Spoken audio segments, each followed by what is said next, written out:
Boss, काले लिबास में मलबूस शख्स भागता हुआ अंदर दाखिल हुआ और बोला, काम हो गया है। लाश कहाँ है?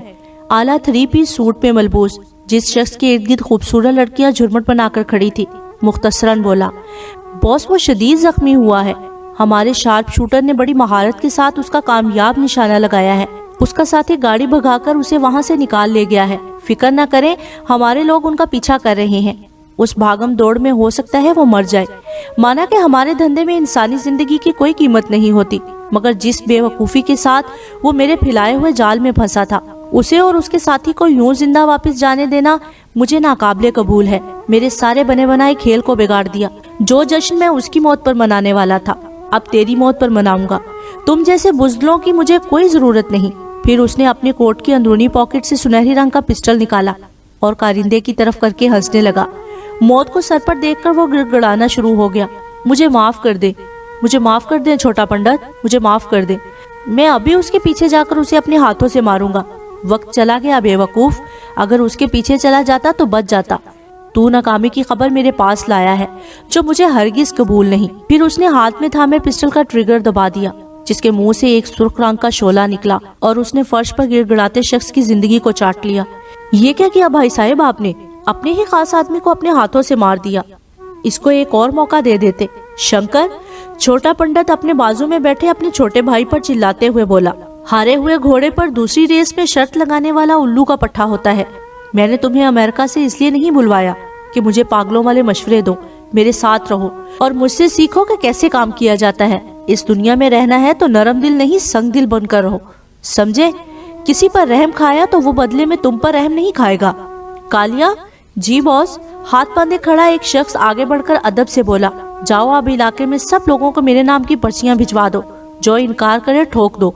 मेरा नाम भले छोटा पंडित है, मगर काम मैंने बड़े बड़े करने हैं। और इस मनहूस की लाश को साइड पर करो। जो लोग नादर के पीछे गए हैं, जब वो वापस आ जाए तो मुझे नादर के बारे में खबर जरूर कर देना। मैं इंतजार कर रहा हूँ। फिर वो उठकर लड़कियों के झुरमुट के साथ अंदर कमरों की तरफ चला गया। अरे पीरल, ये तो पूरा मेला खरीद लाया है। क्या नहीं है इन थैलों में? जलेबियां, मिठाई, और ससी ने भी बड़ी महंगी चूड़ियां खरीदी हैं। पैसे भी तो वापस कर रहा है। क्या डाका मारा है या चोरी की है मेले में? हाजरा हैरान होते हुए सामान को उलट पुलट कर देखते हुए बोली, अरे अम्मा बताता हूँ, सब बताता हूँ। पहले एक गिलास पानी तो पिला दो, सांस तो लेने दो। अरे अम्मा, ये क्या बताएगा, मैं बताता हूँ। सामल चहकते हुए बोला, ये सब चंद अदा ने लेकर दिया है। चंद अदा? हाजरा ने सवालिया अंदाज में पीरल और ससी की तरफ देखा तो पीरल, जो पानी पी चुका था, बोला, जबलपुर का रहने वाला है। अपने जानवर गलती से बच्चल साईं के मैदान में बांध रखे थे। मैंने उसे बताया कि जल्दी से अपने जानवर यहाँ से निकालो, वरना बच्चल के लोग आ गए तो सारे जानवर छीन लेंगे। फिर बेचारा परेशान हुआ कि जानवरों के लिए नई जगह कहाँ ढूंढूंगा, तो उसे हम अपनी जगह पर ले गए। अल्लाह के करम से उसके सारे जानवर चुटकी बजाते ही बिक गए। उस खुशी में उसने ये सब सामान लेकर दिया है। हाय हाय, एक मेहमान से ये सामान लेते तुम लोगों को शर्म नहीं आई? पीरल, ये दोनों तो बच्चे थे। तेरी अकल कहाँ घास चरने गई थी? कल सुबह तू जबलपुर जा और उस मेहमान को ढूंढकर उसे पैसे देकर आ। अरे अम्मा, ऐसे पैसे थोड़ी दे आ, उसने हम पर कोई एहसान थोड़ी किया है।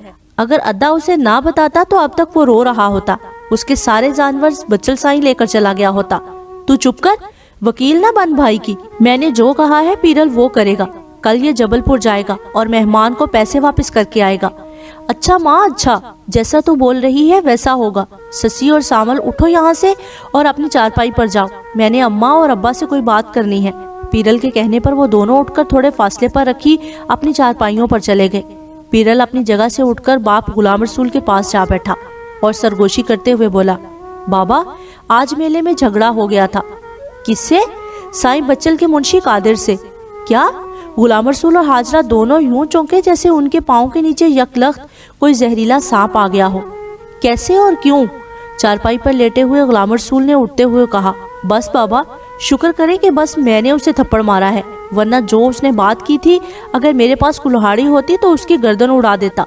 मगर कहा क्या है उसने? हाजरा ने पूछा। माँ, वो बेगैरत ससी के लिए बच्चल की दलाली करने आया था। मेरा खून खोल रहा है। नहीं पुत्र पीरल, ऐसा नहीं बोलते, सब्र करते हैं। गुस्सा हराम है इंसान पर और गुस्से में किया गया हर फैसला गलत होता है। हम गरीब लोग हैं, बच्चल से कोई टक्कर नहीं ले सकते। हमें पता था ऐसा होगा, मगर इतनी जल्दी होगा ये पता नहीं था। अगर सामने से ट्रक आ रहा हो तो अक्लमंदी यही है कि खुद को बचाया जाए। हमें सस्सी को बच्चल कुत्ते से बचाना है।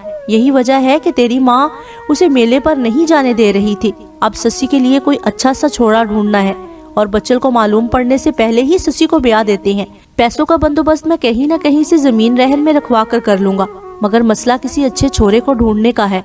गुलाम रसूल पीरल को समझाते हुए बोला, बाबा हम गरीब हैं तो इसका मतलब है वो हमारी इज्जतों को पामाल करते रहें। मैं कहता हूँ आप कल जाओ और बच्चल से उसकी बेटी का रिश्ता मेरे लिए मांगो। पीरल गुस्से से बोला, ओए पीरल पागल हो गया है, चुप कर जा। अगर किसी ने सुन लिया तो अभी हम पर कयामत आ जाएगी। हाजरा ले जा इसको इसकी चारपाई पर और सुला दे। मुझे सोचने दो आने वाले तूफान का मुकाबला कैसे करना है। कादर थप्पड़ खाकर खामोशी से नहीं बैठेगा। रात यूं ही सब करवट बदलते जाग जाग कर गुजारते रहे। सुबह हाजरा के कहने पर पीरल मुंह नहार चंद को पैसे लौटाने जबलपुर रवाना हो गया। उधर चंद सस्सी और सामल को खुदा हाफिज कहकर वापस जबलपुर रवाना हो गया था। उसकी तरह उसका घोड़ा बहादुर भी वापसी को बेचैन था, इसलिए जैसे उसने घोड़े की बागें ढीली छोड़ी, घोड़ा हवा से बातें करने लग गया और चंद तो जैसे हवा में उड़ रहा था। वो बहुत खुश था। एक तो उसने अपने जानवरों के साथ चचा के जानवर भी डबल मुनाफे के साथ बेच दिए थे और दूसरा उसे सस्सी के साथ मेला देखने का मौका भी मिल गया था। सस्सी की आंखों में अपने लिए उसने प्यार और मोहब्बत देख ली थी। उस पर फिदा वो तो पहले दिन से ही हो चुका था। बहादुर सहरा का सीना चीरते हुए जबलपुर की तरफ रवां दवा था। थर की रेत जितनी दिन को गर्म होती है, रात को वैसे ठंडी हो जाती है। यूं दिन को सफर करने से कतराने वाले जानवर रात को हवाओं से बातें करते हैं। ढलती रात के पहले पहर वो बहादुर की तेज रफ्तारी की वजह से सही सलामत घर पहुंचकर दरवाजा खटखटा रहा था। बहादुर से जैन उतारकर उसने उसे डेरे पर खुला छोड़ दिया। चंद को दरवाजे पर देखकर उसका अब्बा परेशान हो गया। अंदाजे के मुताबिक उसे 3 दिन तक वहीं रहना था और किस्मत मेहरबान होती तो जानवर बिकते, वरना एक आध जानवर तो जरूर बिकने से रह जाता था। चंद खैरियत तो है पुत्र, तू रात के इस वक्त और जानवर किधर है? ओए अब्बा साईं, जानवर अपने नए मालकों के साथ मजे कर रहे होंगे। सारे के सारे बेच आया हूँ, अब अंदर भी आने देगा या अम्मा को आवाज मारूं? चंद ने जवाब दिया। बड़ा शैतान हो गया है चंद तू। ओए चंद की माँ उठ, चंद आया है, देख अपने अब्बे के साथ मखौलियां कर रहा है। कहता सारे जानवर बेच आया हूँ। आज तक मैं नहीं बेच सका सारे जानवर, वो भी 3 दिनों में। ये 1 दिन में बेच कर आ गया है। फातिमा ने उठकर चंद को गले लगाया, प्यार किया। पुत्र क्या बात है, क्यों अपने अब्बे को तंग करते हो? अम्मा तू भी ना, ये ले पैसे। चंद ने कंधे के साथ बंधा कपड़ा खोलकर माँ के आगे रख दिया। हाय हाय इतने पैसे! फातिमा पैसे देखकर दंग रह गई। ओए माँ अल्लाह का नाम ले, अब शोर मचाकर घर में डाका ना डलवा लेना। अब्बा साई तू भी इधर आ, मिठाई खा। देख तेरी पसंद के गुलाब जामुन लाया हूँ। अम्मा जी ये जलेबी तेरे लिए और ये कपड़े तुम दोनों के लिए। चंद तेरा चचा तो इतना मुनाफा देखकर पागल हो जाएगा। बस फिर अब्बा उसे इतने पैसे मत देना, वरना फिर मुझे लंबा चक्कर काटकर हकीम को बुलाने जाना पड़ेगा। अजीब लोग हैं, पैसा ना हो तो पागल, पैसा आ जाए तो पागल। या अल्लाह तेरा ही कमाल है, इन लोगों को संभाल रखा है, वरना तो सब घन चक्कर है। अच्छा ये बताइए जादू कैसे हुआ? चंद का वालिद वाहिद बख्श बोला। अब्बा साईं आपकी दुआएं रंग ले आई, वरना तो समझो सब कुछ हाथ से जाने वाला था। बस एक इंसान फरिश्ता बनकर आ गया।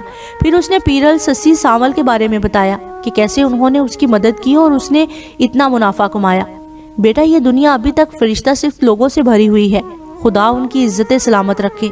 बेटा कुछ पैसे उनको भी देता आता, गरीब लोग होंगे, खुशी के दिन और खुशी से गुजार लेता। अब्बा साईं आपका बेटा हूँ, बहुत कुछ दिया, मैं भी उनको याद रखूंगा और वो भी मुझे याद रखेंगे। आप चचा की अमानत उसे देकर आओ। वाहिद बख्श पैसे लेकर डेरे की तरफ चला गया जहाँ उसके भाई का घर था।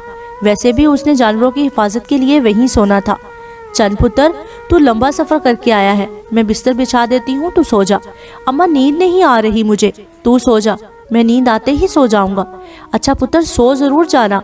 मगर जैसे फातिमा थोड़ी देर के बाद उठी तो चंद को जागते पाया, जो टिकटिकी बांधे आसमान पर चांद को मुसलसल देखे जा रहा था।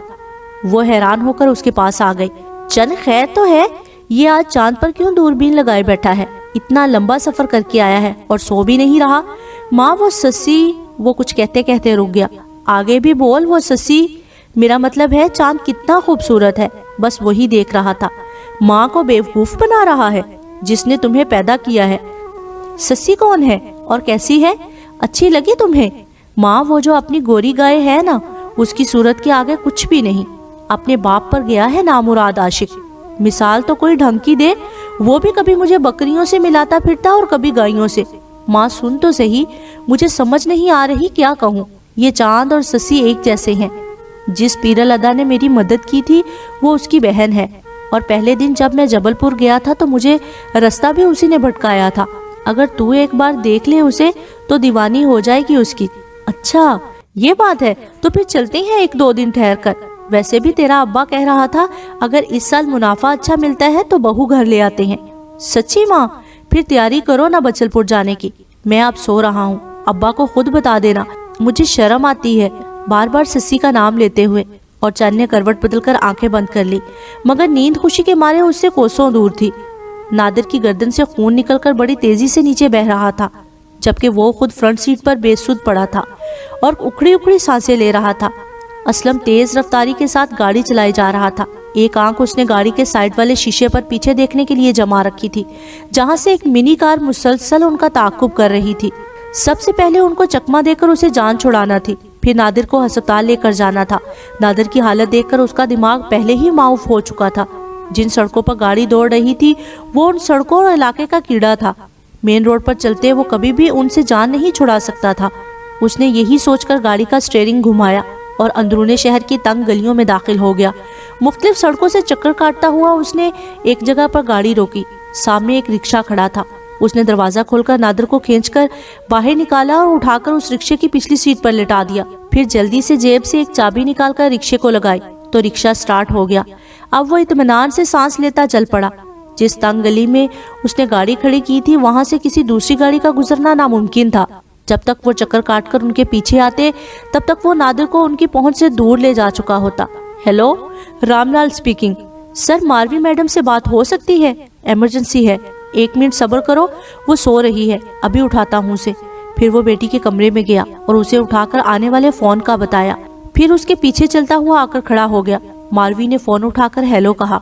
मैडम, आपके कहने के मुताबिक मैंने नादिर और असलम पर नजर रखी हुई थी। रात को 10 बजे वो अपने बंगले से निकलकर एरिना होटल गए, मगर वहां उन पर फायरिंग हो गई। क्या? फायरिंग का सुनकर मारवी अचानक से बोली। एकदम उसके ऊपर से छाई नींद की खुमारी खत्म हो गई। गोलियां शायद नादिर को लगी हैं। असलम वहां से गाड़ी निकालने में कामयाब हो गया है। उसको मैंने एक प्राइवेट अस्पताल में दाखिल होते हुए देखा है। ओके, तुम अब अस्पताल के बाहर मेरा इंतजार करो, मैं तुम्हारी पेमेंट लेकर आ रही हूँ। आधी रात को कहाँ जाओगी? मत जाओ, सुबह होते ही चली जाना। रामलाल मारवी की बातें सुनकर बोला। बाबा, इमरजेंसी है, किसी को गोलियां लगी हैं, मेरा वहां जाना बहुत जरूरी है। प्लीज आप सो जाए, मैं अस्पताल जा रही हूँ। मारवी ने बाप का जवाब सुने बगैर जल्दी से कमरे की तरफ दौड़ लगाई। थोड़ी देर बाद जब वो बाहर निकली तो वो कपड़े बदल चुकी थी और उसका हैंडबैग उसके कंधे पर लटक रहा था। रामलाल मखमसे का शिकार होकर मारवी को बाहर जाते हुए देख रहा था। कालिया, वो हमें चकमा देकर फरार होने में कामयाब हो गए हैं, अब क्या करें हम? अपनी कब्रें खोदो। कालिया की गुर्राई हुई आवाज गूंजी। अगर हमने नादिर की खोज नहीं लगाई तो बॉस हम सबको कुत्ते की मौत मार देगा। नादिर की हालत बहुत खराब है, उसका साथी उसे ज्यादा दूर नहीं ले जा सकता। सब लोग फैल जाओ और खामोशी के साथ इलाके की एक एक अस्पताल को चेक करो। अगर उसका सुराग लगा लो तो पहले मुझे इत्तला करना। अब मेरा मुंह क्या देख रहे हो? दफा हो जाओ और ढूंढो उसे।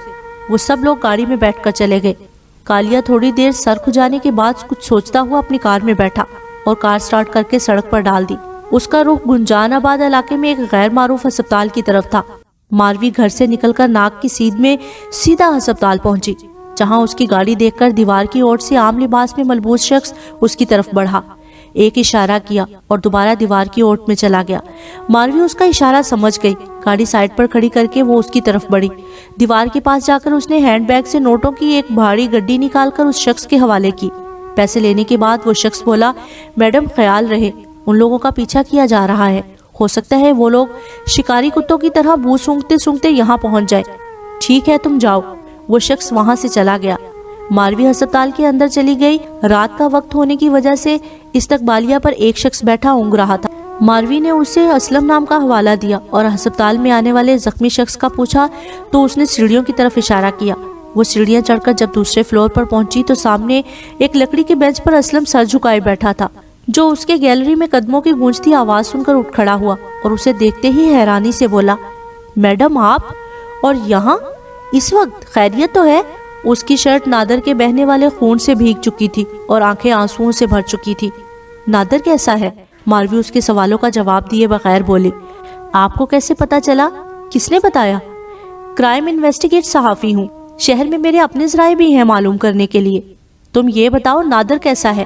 ایمرجنسی کیس ہے، نادر کو گردن کے ارد گرد گولیاں لگی ہیں، وہ بے ہوش ہے، ڈاکٹر اس کا آپریشن کر رہے ہیں۔ اتنا بتا کر وہ منہ دوسری طرف کر کے رونا شروع ہو گیا۔ ماروی کی نظریں آپریشن روم کے دروازے اور ہاتھ دل پر ٹکا ہوا تھا، مگر ساتھ ہی ساتھ وہ اسلم کو دلاسا دیے جا رہی تھی۔ اتنے میں ڈاکٹر آپریشن روم کا دروازہ کھول کر تیزی سے باہر نکلا۔